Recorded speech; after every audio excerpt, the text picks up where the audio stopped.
The air hung thick with dust motes, illuminated by the harsh light of my headlamp. Sweat beaded on my brow despite the lab's cool precision. For weeks, we'd been chipping away at this anomaly, this chillingly smooth sphere found buried beneath a pre-Blip plaza. "Dr. Vance, I think we have something," Anya Petrova called from across the excavation site. Her voice was breathless with excitement. I hurried over, heart already pounding with anticipation. "Careful, Anya," Marcus Chen cautioned, peering down Hakan at the tiny tools she wielded with practiced ease. "Every touch could be recorded. We don't want to disrupt the artifact." He was right. We were dealing with something beyond our understanding, something that predated the Blip and yet felt chillingly relevant to it. Anya's fingers danced across the sphere's surface, activating a faint, pulsating glow.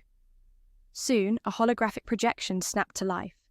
An austere figure in stark white robes, his face etched with a disturbing calm. "Greetings, inhabitants of a flawed future," the figure boomed, his voice resonating with an unnerving authority. "I am the Shepherd."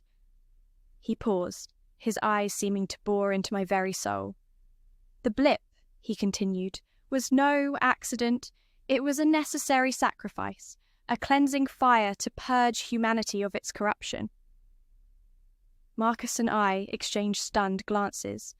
The Shepherd's words echoed with a horrifying truth. The whispers, the conspiracy theories, they'd all been dismissed as paranoid ramblings. But here, staring at the holographic visage, the unsettling possibility solidified. I, Dr. Eleanor Vance, a woman who had dedicated her life to the cold, hard facts of history, felt a shiver crawl down my spine. Could this be real? Could the Blip have been orchestrated? A calculated collapse designed to reset humanity? "There are others?" The Shepherd's voice cut through the silence. "Those who remember, who understand. They will prepare the world for a future worth rebuilding, a future without greed, without ambition, without the very flaws that brought about your downfall." More time was spent analysing the sphere. We found a hidden compartment, small and nearly invisible, but filled with clues. A time capsule curated with meticulous care, containing data pads and soil samples. The soil analysis came back unnerving. Genetically modified organisms found only in highly secure pre-Blip research facilities. "It's not just speculation anymore, Dr. Vance," Marcus said, his voice tight with conviction. The Shepherd wasn't just talking. He was mapping a plan, a cycle of destruction and rebirth. He even calls it out. Future reset points, triggered by humanity's failure. We managed to recover a deeper sublayer on the Shepherd's message, another video. This one showed him, his face illuminated with grim satisfaction, detailing future reset points, each triggered by humanity's failure. A wave of icy despair washed over me. "It's relentless," I whispered, my voice trembling.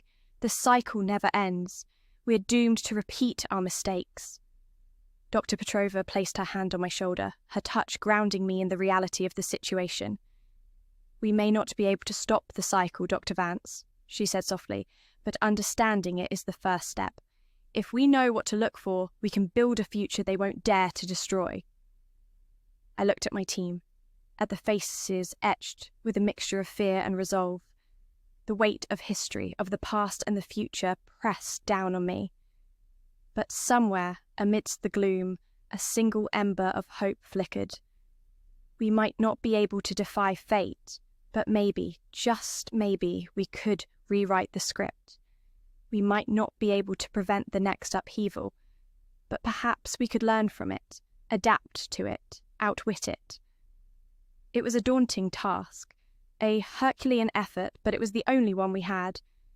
We sealed the sphere chamber, ending the transmission, leaving the Shepherd's legacy behind. It wasn't a happy ending. Not really. It was a beginning, a fight for a future we could barely imagine. Because while the Blip might have happened a century ago, the echo of its threat reverberated still.